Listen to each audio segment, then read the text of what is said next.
सुप्रभात, good morning.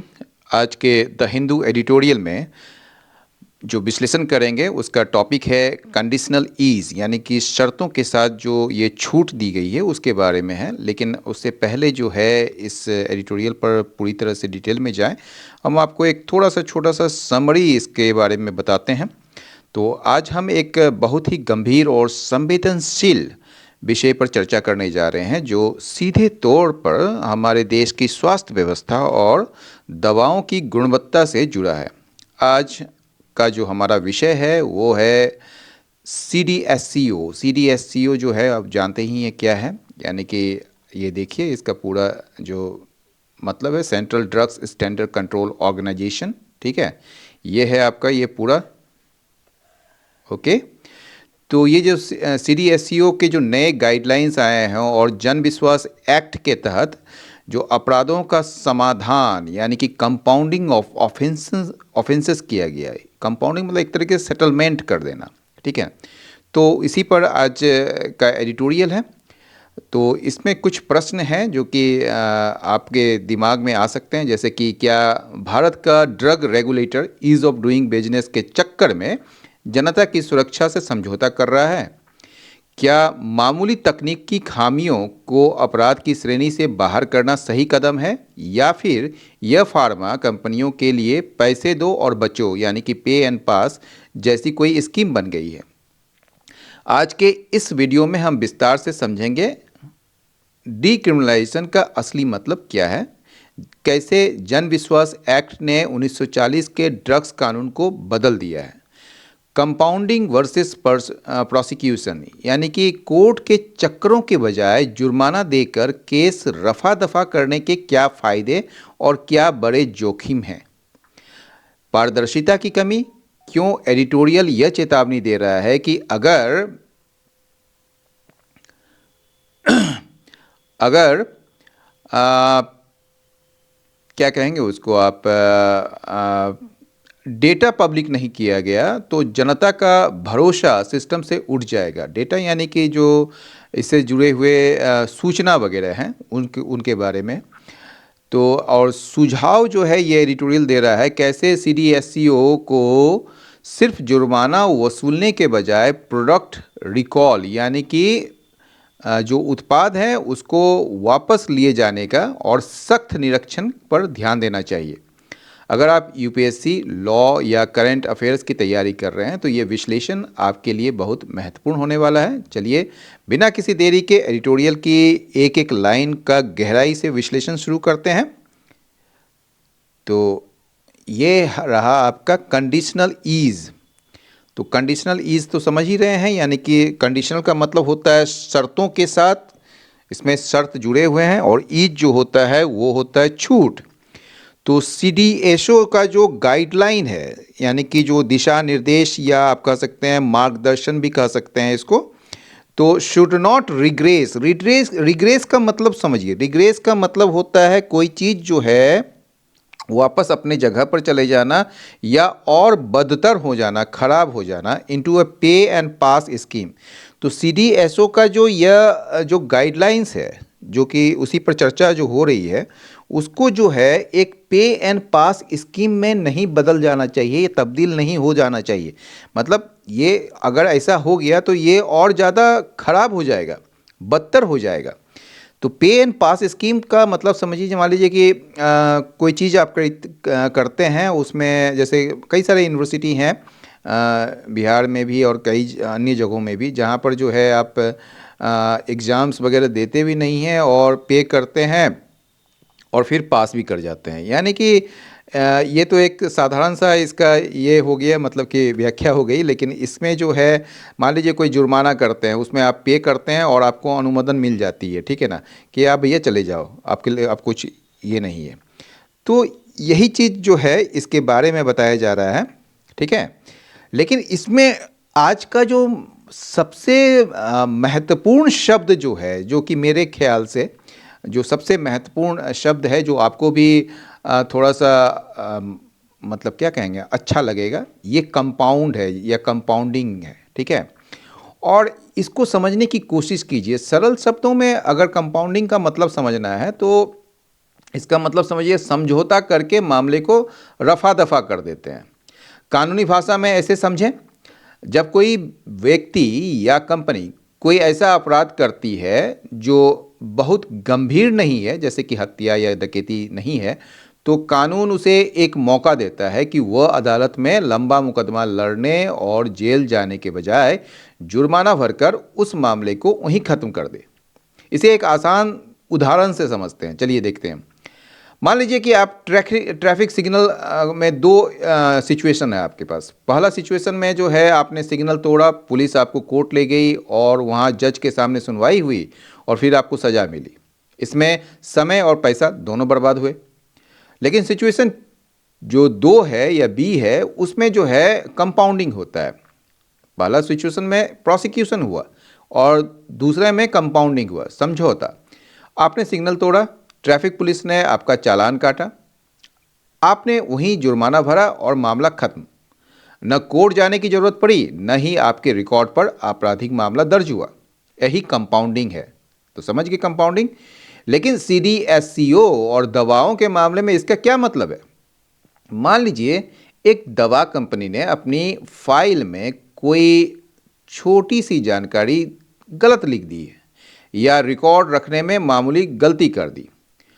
तो पुराना नियम यह था कि इस छोटी सी तकनीकी गलती के लिए भी कंपनी पर आपराधिक मुकदमा यानी कि क्रिमिनल प्रोसिक्यूशन चलता था, मालिक को जेल भी हो जाती थी।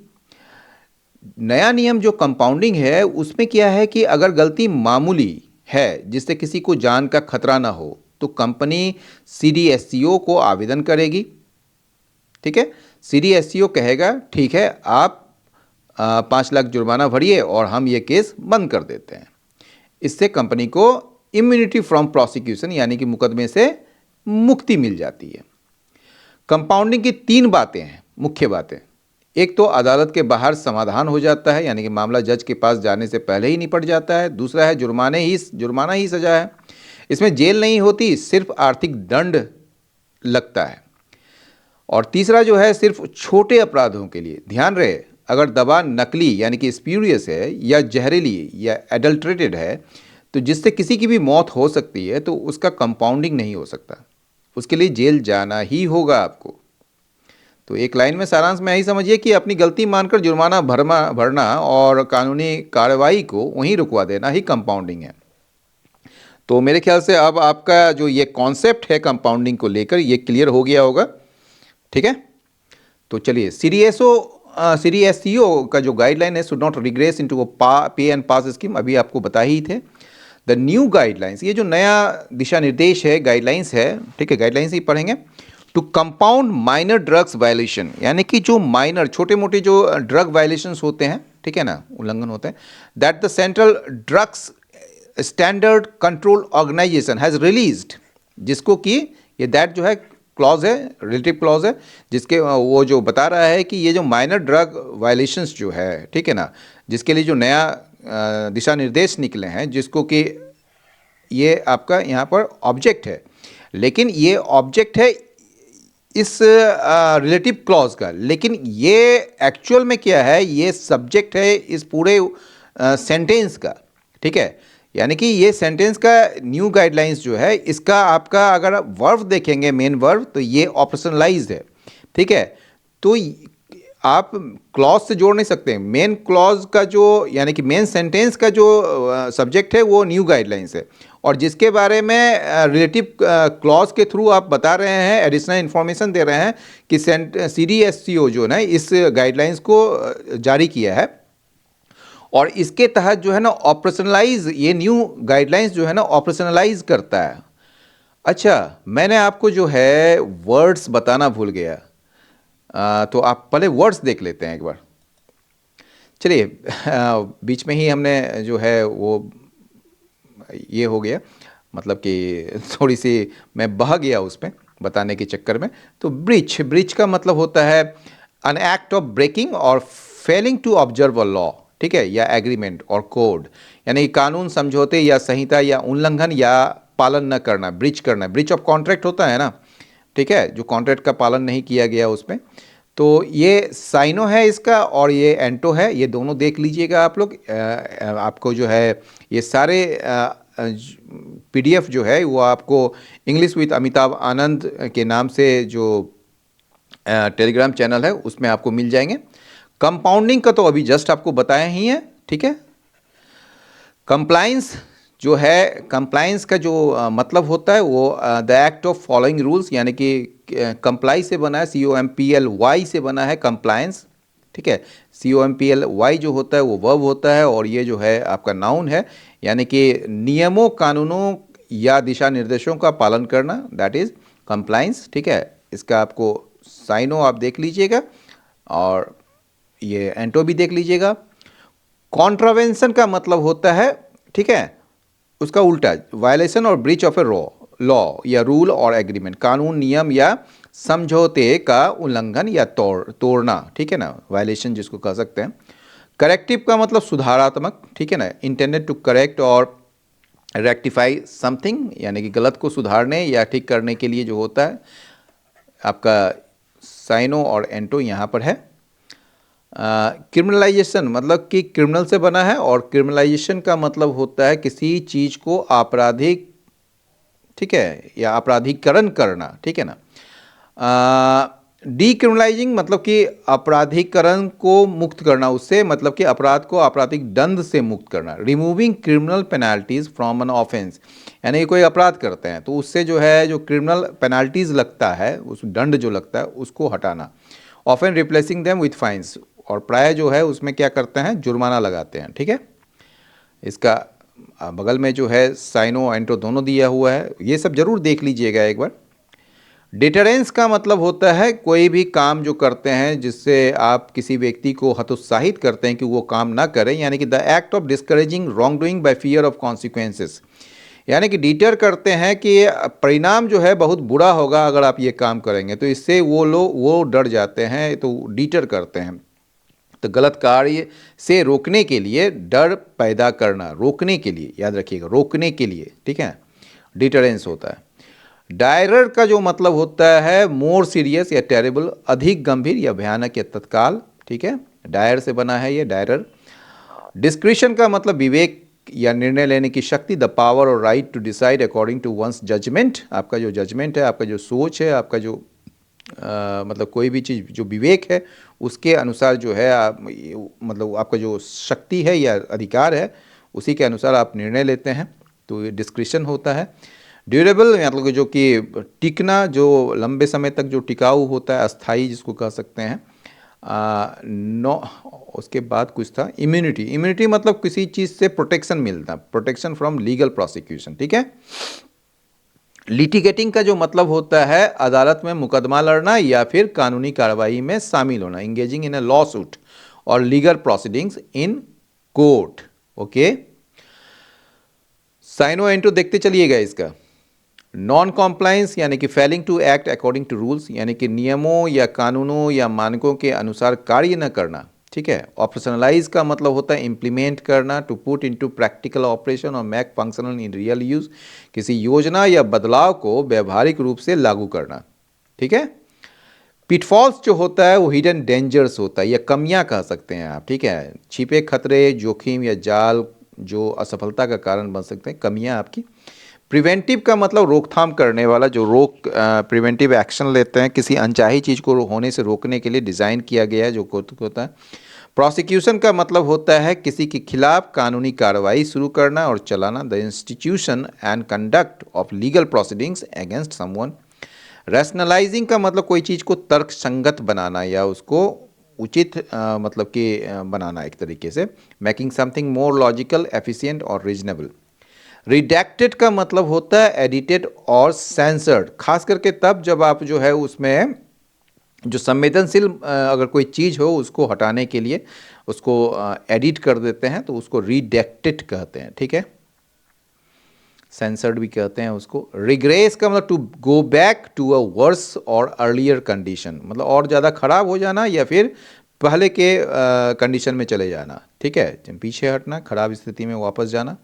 स्प्यूरियस का मतलब होता है फेक, यानी कि नकली या असली नहीं, यानी दवाओं के संदर्भ में है ये। ट्रांसपेरेंसी का जो मतलब है वो क्या है आपका, openness and clarity in process for easy understanding, इसको आप पारदर्शिता भी कहते हैं, ठीक है। विसल ब्लोअर्स का मतलब होता है भेद खोलने वाला, गलत कामों के बारे में गोपनीय जानकारी उजागर करने वाले लोग या भेद खोलने वाले लोग विसल ब्लोअर कहते हैं। People who expose secret wrongdoing often within an organisation. तो ये सारे इनका जो आपका साइनो है और मतलब सिनोनिम्स और एंटोनिम्स है वो ज़रूर आप देख लेंगे, आपको फ़ायदा मिलेगा खासकर एसएससी वगैरह के लिए। आगे देखते हैं। तो ये जो है ये न्यू गाइडलाइंस जो है ऑपरेशनलाइज यानी कि इम्प्लीमेंट करती है अ लीगल चेंज, एक लीगल चेंज, ये जो कि मतलब कि एक वैधानिक या कह सकते हैं एक कानूनी जो बदलाव है in the works. In the works का मतलब समझिए अंडर द डेवलपमेंट होता है या इन द प्रोग्रेस होता है, ठीक है, इन द वर्क्स सिंस 2023, यानी कि 2023 से जो यह बदलाव मतलब जिसमें काम चल रहा था उसको इम्प्लीमेंट करता है ये न्यू गाइडलाइंस, ठीक है। अनटिल रिसेंटली, हाल ही तक में मेनी इंस्टांसेस, कई सारे उदाहरण जो हैं ऑफ रिलेटिवली, अपेक्षाकृत एक तुलना कर रहे हैं, माइनर और टेक्निकल नॉन कॉम्प्लाइंस, ठीक है, under the drugs and cosmetics act 1940। ये जो 1940 का ड्रग्स एंड कॉस्मेटिक एक्ट है उसके तहत, अंडर मतलब तहत, ये जो माइनर छोटे मोटे या फिर टेक्निकल तकनीकी रूप से जो अनुपालन नहीं करते हैं, ठीक है, वैसे उदाहरण जो है, ठीक है, इन्वॉक्ड क्रिमिनल प्रोसिक्यूशन, इसमें जो है ना आपराधिक मामले या मुकदमे दर्ज किए जाते थे या उनको सामना करना पड़ता था। इन्वॉक्ड क्रिमिनल प्रोसिक्यूशन, इन्वॉक्ड का मतलब आह्वान करना, इनवाइट करना, लेकिन यहाँ आह्वान इनवाइट नहीं, यहाँ पर मतलब कि इसमें क्रिमिनल प्रोसिक्यूशन चलाए जाते थे, उसमें आपराधिक मामले चलाए जाते थे ऐसे चीज़ों में। हाल ही तक में ऐसे कई सारे मामले हैं माइनर और टेक्निकल नॉन कॉम्प्लायंस का, ठीक है। द न्यू गाइडेंस, ये जो नया गाइडेंस आया है, ठीक है, एंड स्टैंडर्ड ऑपरेटिंग प्रोसीजर्स, जो स्टैंडर्ड एक मानक जो ऑपरेटिंग प्रोसीजर्स है, जो प्रक्रिया है, आर मेंट टू, मतलब उसका उद्देश्य जो है वो क्या है, स्टैंडर्डाइज करना, मानकीकृत करना, यानी कि स्टैंडर्डाइज करना, उसको स्टैंडर्ड बनाना, कंपाउंडिंग को, ठीक है ना, कंपाउंडिंग को स्टैंडर्डाइज करना, इंस्टेड, इसके बजाय, मतलब पहले ऐसा था, अब उसके बजाय जो है नया गाइडेंस जो है और स्टैंडर्ड ऑपरेटिंग प्रोसीजर्स जो है उसका उद्देश्य क्या है, कंपाउंडिंग को स्टैंडर्डाइज करना, वेयर बाय, जिससे जो है एट द रेगुलेटर्स डिस्क्रिशन, ये पूरी तरह से रेगुलेटर के डिस्क्रिशन पर होगा, मतलब कि उसके विवेकाधिकार होगा उनका, कि फर्म्स जो है, फर्म्स यानी company, can settle certain offences, कुछ अपराध को वो सेटल कर सकते हैं, समाधान कर सकते हैं, संयोजन कर सकते हैं, बाय रिपोर्टिंग देम, उसको रिपोर्ट करके, यानी कि उस अपराध के बारे में बताकर, रिपोर्ट करके, एंड अप्लाइंग, और आवेदन करके, टू पे अ फाइन, कि वो जुर्माना भरेंगे, इंस्टेड ऑफ लिटिगेटिंग, इसके बजाय कि वो मुकदमा उस पर चले या मुकदमा के तरफ जाए, तो इंस्टेड ऑफ लिटिगेटिंग, तो फर्म्स जो है वो सेटल कर सकते हैं सर्टेन ऑफेंसेस, कैसे, तो ये उसको रिपोर्ट करके और फिर अप्लाई करके कि वो फाइन भरेंगे, ठीक है, तो ऐसे करके। द लीगल बैकड्रॉप, बैकड्रॉप मतलब होता है बैकग्राउंड, ये जो पृष्ठभूमि है लीगल बैकड्रॉप जो है वो क्या है उसका, इज द जन विश्वास अमेंडमेंट ऑफ प्रोविजंस एक्ट, ठीक है, ये क्या है लीगल बैकड्रॉप, जन विश्वास, एक जन विश्वास जो है जो कि प्रावधानों का संशोधन है, ठीक है, अमेंडमेंट है, बदल, ठीक है, ऑफ प्रोविजंस एक्ट, ये जन विश्वास एक्ट जो है वही लीगल बैकड्रॉप है, दैट वाज फ्रेम्ड, ये जो लीगल बैकड्रॉप जो है जिसको जो कि जन विश्वास एक्ट के तहत है, या उसका जो मतलब कि पृष्ठभूमि है एक तरीके से, ये उसको जन विश्वास एक्ट को बनाया गया था एक एक्सरसाइज के रूप में, as an exercise in decriminalising and rationalising offences, यानी कि जो अपराध है, ऑफेंसेस मतलब अपराध, उसको डीक्रिमिनलाइज करना, गैर आपराधिकरण करना, और फिर उसको तर्कसंगत बनाना, रैशनलाइजिंग करना, उसको उचित मतलब कि बनाना एक तरीके से, ठीक है। उस एक्सरसाइज के रूप में इसको फ्रेम किया गया था जन विश्वास एक्ट, और उसी का जो है ये लीगल बैकड्रॉप है। और ये किसके लिए है? For ease of living and doing business, यानी कि जीवन को आसान बनाने के लिए, फिर या तो व्यवसाय को जो करते हैं उसको आसान बनाने के लिए। इन द 1940 एक्ट, 1940 का जो एक्ट था उसमें क्या था? जन विश्वास broadened the scope of section 32B। जन विश्वास क्या हुआ कि उसने जो है व्यापक बना दिया दायरा, स्कोप ऑफ सेक्शन 32B। कैसे बना दिया? तो ये बाय जो करते हैं ना, वो बताते हैं कि उसका मेथड क्या है वो करने का। तो बाय एडिंग हेड्स, हेड्स का मतलब कैटेगरी, एडिशनल कैटेगरी को ऐड कर दिया। किस में ऐड किया? Into the group of offences, मतलब कई सारे जो अपराधों का जो समूह था या ग्रुप ऑफ ऑफेंसेस था, उसमें जो है कई सारे और कैटेगरी को ऐड करके, जिसको जो है कंपाउंड किया जा सकता है, मतलब उसको सुलझाया जा सकता था या उसका निपटारा किया जा सकता था।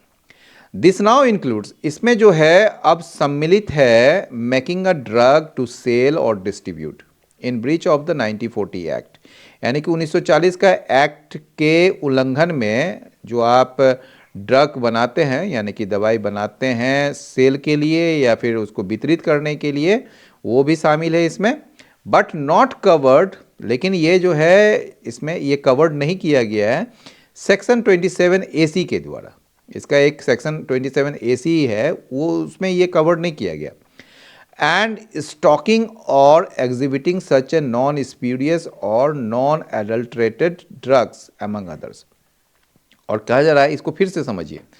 तो 1940 के एक्ट में जन विश्वास जो है उसने क्या किया? Broaden the scope of section 32। कैसे किया इसने ब्रॉडेन?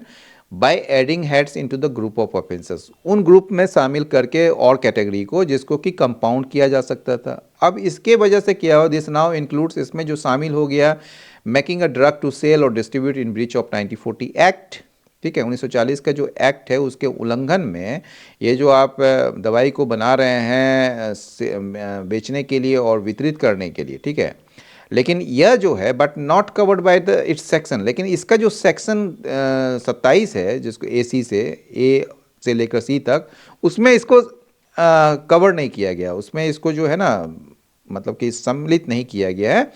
एंड स्टॉकिंग, स्टॉकिंग मतलब स्टॉक करते हैं कोई चीज़ को, और एग्जिबिटिंग या फिर प्रदर्शनी में लगाते हैं such a non spurious, non spurious मतलब जो नकली नहीं है, ठीक है ना, such a non spurious, spurious मतलब नकली, एंड नॉन एडल्ट्रेटेड, और ऐसा मतलब कि ड्रग जो कि एडल्ट्रेटेड नहीं है। एडल्ट्रेटेड मतलब जहरीला, जिसमें कुछ मिला के जो है उसको जहरीला कर देते हैं, जो जान के लिए बहुत ही, अमंग अदर्स, अन्य चीज़ों के अलावे।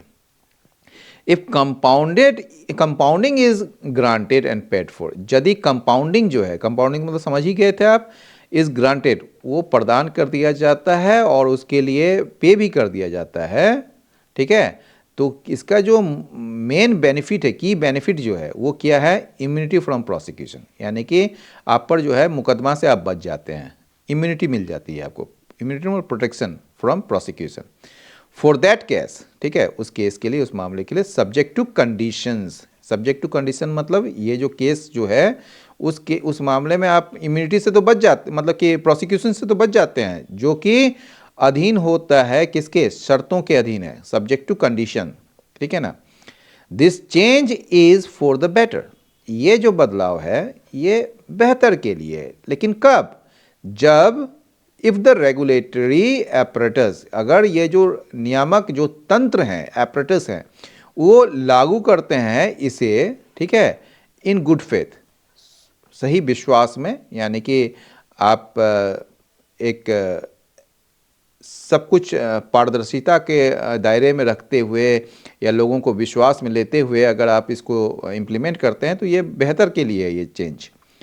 फॉर ऑफेंसेस, अगर वे अपराध जो कि based on record keeping and disclosure, यानी कि रिकॉर्ड रखना और फिर उसको जो है डिस्क्लोजर में देना, यानी कि प्रदर्शन में या उसको सामने लाना, तो वैसे अपराध के लिए कंपाउंडिंग जो है वो प्रिवेंट करती है, यानी कि रोकती है, रोक लगाती है नीडलेस क्रिमिनलाइजेशन को, मतलब अनावश्यक जो अपराधीकरण है उसको वो रोकती है। एंड लेट्स मतलब अलाउज इन्फोर्समेंट, और इन्फोर्समेंट को अलाउ करती है कि वो इन्फोर्समेंट मतलब वो एजेंसी जो कानून को लागू करती है, यानी कि जैसे पुलिस होगी या सीबीआई हो गई ये सब। तो एंड लेट्स इन्फोर्समेंट, और इन्फोर्समेंट को वो अनुमति देती है कि वो जो है ध्यान दे डायरर वायलेशंस पर, यानी कि गंभीर उल्लंघन पर। द मेन पिटफॉल्स, ये जो मुख्य जो कमियां हैं, जो डेंजर है, are the guidelines regressing into a pay and pass scheme. ये क्या है? ये गाइडलाइंस का किस में बदलना? पे एंड पास स्कीम में बदलना। यही एक मेन पिटफॉल्स है इसका, मतलब कमियां है। एंड द, और क्या है? एंड द CDSCO's ट्रांसपेरेंसी, और CDSCO की जो पारदर्शिता की जो कमी है, ये इसका मतलब कि पिटफॉल्स है। ठीक है।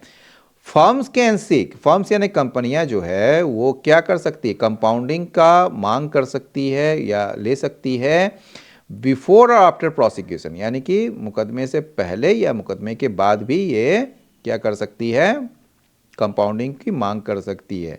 इफ, यदि, हाउएवर, हालांकि the CDSCO does not publish, यदि CDSCO जो है वो पब्लिश नहीं करती है, इवन रिडेक्टेड, भले ही वो जो है संशोधित किया हुआ हो या फिर वो जो है एडिटेड किया हुआ हो, यानी कि उससे जो है संवेदनशील मामले या सूचनाओं को हटा लिया गया हो, अगर CDSCO जो है वो पब्लिश नहीं करती है कंपाउंडिंग ऑर्डर्स को, ठीक है, and the underlying case details, और इसका जो मूलभूत जो विवरण है, इस मामले का जो मूलभूत विवरण है, ठीक है ना, उसको अगर वो पब्लिश नहीं करती है, द पब्लिक में लूज फेथ, तो पब्लिक का विश्वास हट जा सकता है इन द लीगल प्रोसीडिंग्स में। ठीक है, ये जो कानूनी प्रक्रिया है उसमें हट जाएगा या हट सकता है। एंड इन द रेगुलेटर, और जो नियामक हैं यानी कि जो रेगुलेटर हैं इसके CDSCO, उसमें उनका विश्वास लूज हो जाएगा।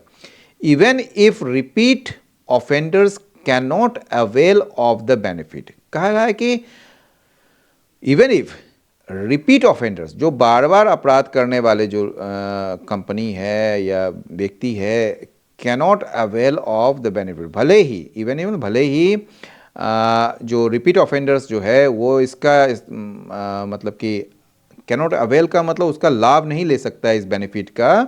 There needs to be a publicly auditable trail, तो एक जो है ना, एक ज़रूरत है किस चीज़ की? एक पब्लिकली में सार्वजनिक रूप से ऑडिटेबल, जिसको ऑडिट किया जा सके, ट्रेल मतलब रिकॉर्ड। तो इसका जो है एक रिकॉर्ड के लिए ही देयर नीड्स आया है। नीड्स जो है यहाँ पर जो है आपका सिंगुलर है, वो इसलिए कि यहाँ पर इसका सब्जेक्ट यहाँ पर छिपा हुआ है। तो there needs to be a publicly auditable trail. ठीक है।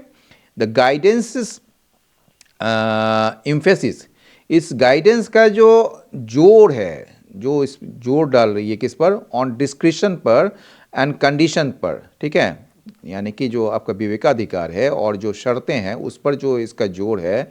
कैनॉट सब्स्टिट्यूट, वो विकल्प नहीं हो सकता है फॉर पब्लिक रिपोर्टिंग का, यानी कि सार्वजनिक रूप से रिपोर्टिंग का वो विकल्प नहीं हो सकता है। ये दैट जो है पब्लिक रिपोर्टिंग के लिए आ रहा है, दैट आपका रिलेटिव क्लॉज है, दैट लेट्स इंडिपेंडेंट एक्टर्स, जो स्वतंत्र जो एक्टर्स हैं, एक्टर्स का मतलब यहाँ हीरो हीरोइन नहीं है, एक्टर्स का मतलब जो इसमें जिनको एक्ट करना है, ठीक है ना, जिसको कार्रवाई करनी है, तो इंडिपेंडेंट एक्टर्स जो है जो भी इससे संबंधित होंगे, वो चेक कर सकती है whether the same firms are repeat offenders, कि क्या वही कंपनियां जो है वो क्या है, बार बार अपराध करने वाला कंपनी है।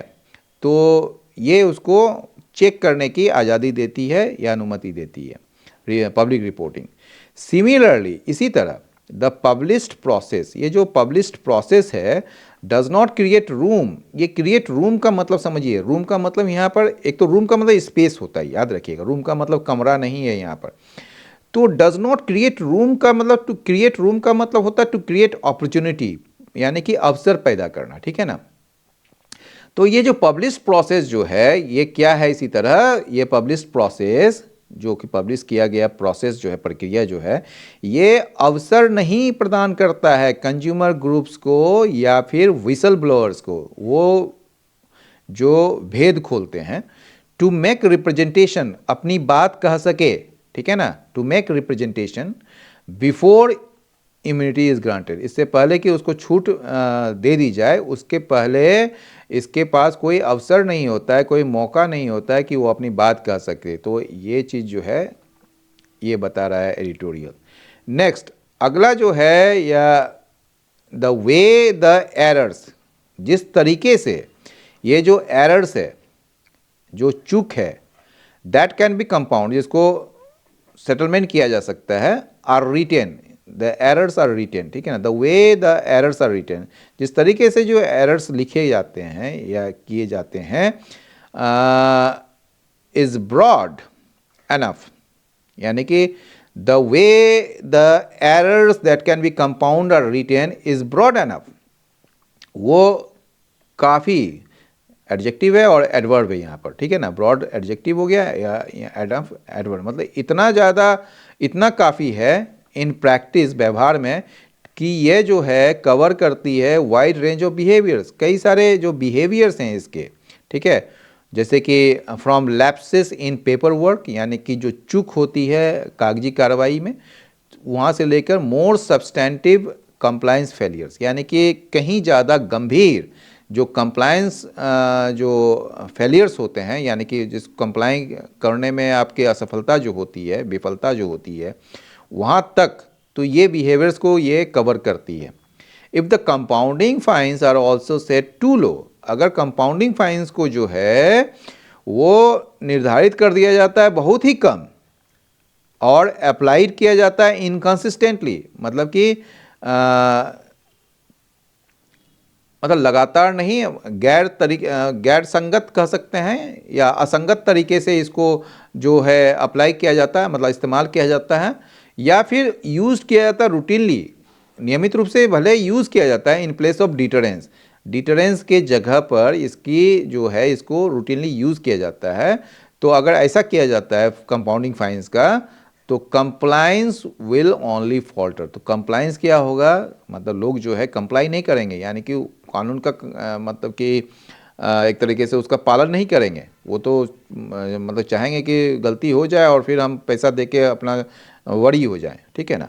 तो compliance will only falter, perhaps most of all, शायद सबसे ज़्यादा जो है, the CDSCO also needs to link, CDSCO को जो है ज़रूरत है जोड़ने की कंपाउंडिंग को to corrective and preventive action से, यानी कि सुधारात्मक और रोकथाम वाले जो प्रक्रियाएं हैं या एक्शंस जो है उनसे जोड़ने की ज़रूरत है, फॉलो अप इंस्पेक्शन से जोड़ने की ज़रूरत है, मतलब कि बाद में जो कोई घटना घटती है उसके बाद जो फॉलो अप इंस्पेक्शन होता है, यानी कि जांच जो होता है, एंड वेयर रेलिवेंट, और जहां प्रासंगिक हो, या पब्लिक फेसिंग एक्शंस, ठीक है, सच एज इशूइंग अलर्ट्स और directing firms to recall products, और जहां ज़रूरी हो तो पब्लिक फेसिंग एक्शन, जैसे कि अलर्ट्स जारी करना, या फिर कंपनी को निर्देश देना कि वो अपने प्रोडक्ट्स को वापस ले ले, तो ऐसी भी बात होनी चाहिए। अदरवाइज नहीं तो, या अन्यथा, there may not be a durable reduction, तो ऐसा कोई भी अस्थाई कमी नहीं आएगी इन रिस्क ओवर टाइम, आने वाले समय में जो है वो ऐसा कोई भी क्या नहीं आएगी, रिडक्शन नहीं होगा रिस्क में, कमियां नहीं होगी रिस्क में, ठीक है। तो आज का एडिटोरियल आपको कैसा लगा? ये जो CDSCO के नए दिशा निर्देशों और दबाव के नियम में हुए बदलावों का ये पूरा विश्लेषण था। निष्कर्ष के तौर पर यह स्पष्ट है कि ईज ऑफ डूइंग बिजनेस और ईज ऑफ लिविंग के लिए नियमों को सरल बनाना एक अच्छी पहल है, लेकिन दवा जैसे क्षेत्र में जहां इंसान की जान दांव पर लगी हो, वहां जवाबदेही यानी कि अकाउंटेबिलिटी से समझौता नहीं किया जा सकता। जैसा कि हमने चर्चा की, पारदर्शिता और पब्लिक ऑडिट ही वो रास्ते हैं ठीक है, वो रास्ते हैं जिनसे इस कंपाउंडिंग व्यवस्था को पे एंड पास स्कीम बनने से रोका जा सकता है। अब आपकी बारी है, आपको क्या लगता है, क्या आर्थिक जुर्माना कंपनियों को भविष्य में गलतियां करने से रोकेगा या सरकार को और भी कड़े कदम उठाने चाहिए? अपनी राय नीचे कमेंट सेक्शन में जरूर साझा करें। अगर आपको ये विश्लेषण गहराई से समझ आया या मददगार लगा तो इस वीडियो को लाइक करें, अपने दोस्तों और यूपीएससी एसएससी एस्पिरेंट्स के साथ इसे शेयर करें और ऐसे ही डेली एडिटोरियल डिकोडिंग के लिए हमारे चैनल को सब्सक्राइब करना ना भूलें। इस एडिटोरियल के पीडीएफ नोट्स और महत्वपूर्ण वोकेबलरी आपको हमारे Telegram channel English with Amitabh Anand पर मिल जाएगी, जिसका लिंक डिस्क्रिप्शन में दिया गया है। मिलते हैं अगले वीडियो में एक नए और महत्वपूर्ण टॉपिक के साथ। तब तक के लिए पढ़ते रहिए और सुरक्षित रहिए। जय हिंद।